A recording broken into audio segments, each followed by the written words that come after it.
विधि 22 साल की नौवीं होती थी, जिसका अपनी दादी के अलावा दुनिया में कोई नहीं था। अचानक एक दिन दादी की मौत हो गई।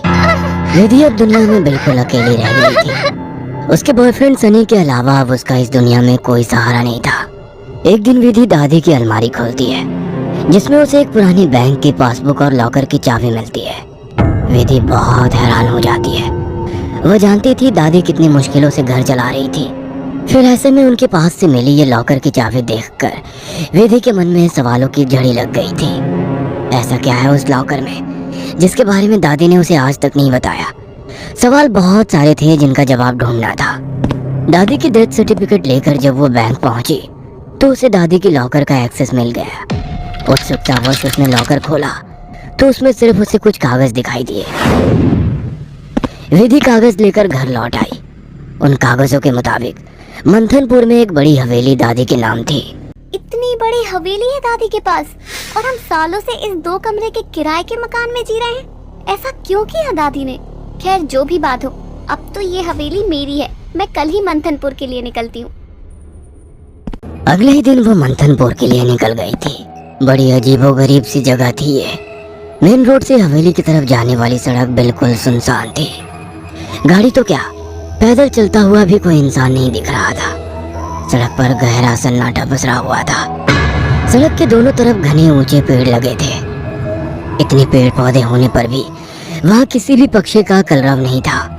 कोई जानवर नहीं। धीरे धीरे अंधेरा हो रहा था। सड़क किनारे लगे घने पेड़ अब जंगल की तरह दिखाई पड़ रहे थे। सड़क पर फैली खामोशी अब विधि को डरा रही थी। कुछ ही देर में वो पैदल चलते हुए हवेली तक पहुंच गई थी। हवेली काफी पुरानी दिखाई पड़ रही थी। ऐसा लगता था कि सालों से वहां किसी ने पैर ही नहीं रखा। हवेली के 500 मीटर के दायरे में गिने चुने ही मकान थे और जो थे वो भी खाली पड़े हुए थे। विधि के मन में कुछ अजीब सी उथल पुथल मची हुई थी। मेन गेट खोलकर वो हवेली के अंदर पहुंच गई। अंदर का नजारा देखकर वो दंग रह गई थी। पूरी हवेली जगमगा रही थी। अंदर महंगे फर्नीचर और सजावटी सामान देखकर विधि का मुंह खुला का खुला रह गया था।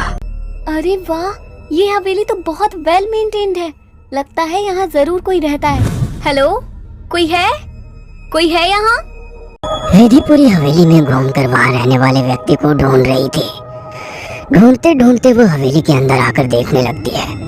तभी एक बूढ़ी औरत ना जाने कहाँ से विधि के सामने आ जाती है। बूढ़ी के चेहरे पर गहरी झुर्रियाँ थी और कमर झुकी हुई थी।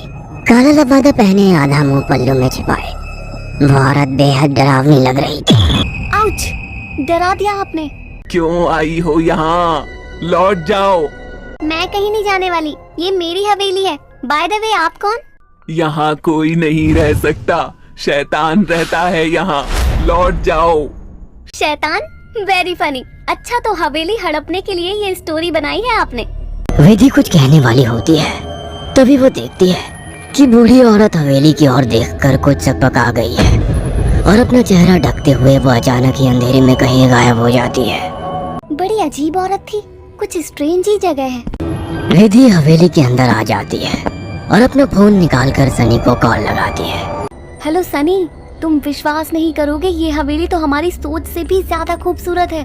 तुम बस जल्दी यहाँ आ जाओ। हाँ, मैं आज रात को ही निकलता हूँ। सुबह मिलते हैं। बाय। अगले दिन सुबह सनी भी हवेली पहुँच गया था। अरे यार, कहाँ फंसा दिया विधि ने। अंदर जाने तक का रास्ता नहीं है। हर तरफ झाड़ियाँ, पेड़ पौधे। ऊपर से मुझे कहा कि मेरी सोच से भी ज्यादा खूबसूरत है हवेली। हवेली माय फुट। सनी बड़बड़ाता हुआ मेन गेट से अंदर जा रहा था। बाहर का कंपाउंड क्रॉस करने के बाद अब वो दरवाजे के सामने था। उसके नॉक करने से पहले ही दरवाजा खुद ब खुद खुल गया। सनी हैरान रह गया था। अंदर पहुंचकर उसने देखा हॉल में कोई भी नहीं है। विधि को पुकारते हुए वो अंदर बेडरूम की ओर बढ़ गया। बेडरूम के अंदर का नजारा देखकर सनी अपने दांतों तले उंगलियां दबा ली। विधि अंदर बेड पर बैठी हुई थी। उसके लंबे बाल खुले हुए थे और उसके चेहरे को ढके हुए थे। बालों के बीच से उसकी लाल खून आंखें दिखाई पड़ रही थी। दोनों हाथ और पैरों की मदद से वो बेड पर ऐसे बैठी हुई थी मानो कोई जानवर हो। उसकी खूबसूरती गुलाबी त्वचा जगह जगह से कटी थी और सफेद पड़ गई थी। विधि को देखकर सनी जोर से चिल्लाया, विधि, ये क्या हो गया तुम्हें? सनी की बात सुनकर विधि ने डरावने अंदाज में गर्दन टेढ़ी की। अब उसके चेहरे पर से कुछ बाल हट गए थे। वह भयानक आवाज के साथ हंसने लगी। उसके मुंह से किसी जानवर की तरह लार गिर रही थी। अचानक ही वह पूरी ताकत से चिल्लाई। विधि के बाल हवा में उड़ रहे थे और चेहरा चीखते हुए और भी भयानक होता जा रहा था। काले दाग और सफेद पड़ चुकी आंखें आकार में बड़ी होती जा रही थी। सनी के अंदर और देख पाने की ताकत नहीं बची थी। अपनी पूरी ताकत लगाकर वो कमरे से बाहर की तरफ भागा। बाहर हवेली के दरवाजे तक पहुंचा ही था कि विधि की दर्द से भरी आवाज सुनाई पड़ी। सनी, मुझे छोड़कर मत जाओ, मुझे बचा लो। सनी, ये मुझे नहीं छोड़ेगा। बहुत दर्द हो रहा है, बहुत दर्द हो रहा है। विधि जोर जोर से रो रही थी और सनी को रोकने के लिए बोल रही थी। विधि की ऐसी दर्द भरी आवाज सुनकर सनी तड़प उठा और दौड़कर उसके कमरे की तरफ वापस आ गया। ये सब क्या हो गया विधि? ये सब क्या हो गया? मैं क्या करूं, बोलो। बहुत भूख लगी है, तेरा खून पीना है। इतना कहकर विधि अजीब तरीके से मुस्कुराने लगती है और अपने हाथों और पैरों की मदद से जमीन पर रेंगते हुए सनी की ओर बढ़ती है। सनी बिजली सी तेजी दिखाकर कमरे से बाहर निकल आता है और कमरे का दरवाजा बाहर से बंद कर देता है। सनी की कुछ समझ नहीं आ रहा था। वह विधि की मदद करना चाहता था। उसे ऐसी हालत में छोड़ना उसे मौत के मुंह में धकेलने जैसा था। वह बाहर जाकर मदद मांगने का निर्णय लेता है और तुरंत बाहर निकल आता है। हवेली के अंदर दूर दूर तक केवल सन्नाटा छाया हुआ था। अंदर से रह रहकर विधि की दर्द भरी चीखें सुनाई दे रही थी। मदद की उम्मीद में सनी दौड़ते हुए आगे भागे जा रहा था। तभी उसकी नजर एक चर्च पर पड़ी। चर्च काफी जर्जर हालत में था। सनी इधर उधर देखता हुआ अंदर पहुंच गया। दोनों हाथ आपस में बांधकर वो फूट फूट कर रो रहा था। Please God help me, please. कहाँ जाऊं मैं? किससे मदद मांगू? प्लीज। कोई प्रॉब्लम है क्या? मुझे बता सकते हो? फादर की बात सुनकर सनी सारी बातें फादर को बता देता है। परेशान मत हो डियर, मैं तुम्हें हॉली वाटर दे रहा हूँ। जाकर अपनी गर्लफ्रेंड के ऊपर छिड़क देना। God bless. Sunny holy water लेकर हवेली लौट आया था। उसने विधि के रूम का दरवाजा खोला तो वो दीवारों पर चल रही थी। उसके मुंह से खून बह रहा था और वो जोर जोर से हंस रही थी। दरवाजा खोला देख उसने टेढ़ी सी नजर से सनी को देखा और दीवार से नीचे कूदकर उसकी ओर बढ़ने लगी। सही समय पर सनी ने हॉली के ऊपर छिड़क दिया। एक जोरदार चीख के साथ दूर जा गिरी और एक काला सा साया कमरे से बाहर की तरफ जाता हुआ दिखाई दिया। विधि, वो चला गया। तुम ठीक हो? हाँ, वो चला गया, लेकिन अब वो अकेला नहीं आएगा।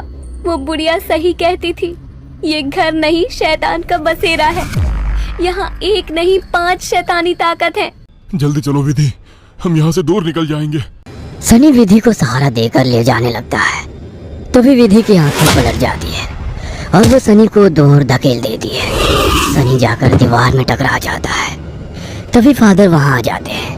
मैं जानता था यहाँ एक नहीं बल्कि कई शैतान है जो तुम्हें नुकसान पहुंचाने की कोशिश जरूर करेंगे। तुम्हारी दोस्त पोजेस्ड है, यह आसानी से उसका शरीर नहीं छोड़ेंगे। मुझे ही कुछ करना होगा। फादर हॉली वाटर को विधि पर छिड़कते हैं जिससे कुछ पल के लिए शैतान कमजोर हो जाता है। उसी समय वे दोनों उसे बेड से बांध लेते हैं। उसके बाद फादर प्रेयर बोलने लगते हैं और वाटर की कुछ बूंदें उसके ऊपर गिराने लगते हैं। विधि पूरी ताकत लगाकर चीख रही थी। फिर कुछ देर बाद अचानक उसने चीखना बंद कर दिया। भयंकर सी आवाज में उसने कहा, ये मेरा शिकार है, तुझे क्या लगता है इसे बचा लेगा? इसके बाद विधि ने झटके से अपने दोनों हाथों पर बंधी रस्सी को खींचकर तोड़ लिया और अपने हाथों और पैरों को उल्टी दिशा में मोड़ने लगी। कट कट की आवाज के साथ उसकी हड्डियों के टूटने की आवाज आ रही थी। विधि के दिल को चीरती चीखों को सुनकर सनी की आंखों से भी आंसू बह रहे थे। फादर ने वाटर छिड़कते हुए विधि के चारों ओर एक गोला बना दिया। अब वो उस गोले से बाहर नहीं आ पा रही थी। फादर लगातार प्रेयर कर रहे थे। अचानक कड़ाक की आवाज आई और विधि की गर्दन पीछे की तरफ घूम गई। विधि का शरीर निढाल होकर जमीन पर गिर गया। सनी पागलों की तरह विधि विधि चिल्ला रहा था। फादर के लिए इस समय सनी की जान बचाना जरूरी था, इसलिए वे उसे घसीटते हुए हवेली से बाहर ले आए और दरवाजे पर वाटर छिड़क कर वहां से बाहर आ गए। सनी अभी भी जमीन पर सिर टिकाकर फूट फूट कर रो रहा था और फादर की आंखों में विधि को ना बचा पाने की तकलीफ साफ दिखाई दे रही थी। अगर आपको हमारी ये कहानी पसंद आई हो तो इसे लाइक और शेयर करना ना भूलें।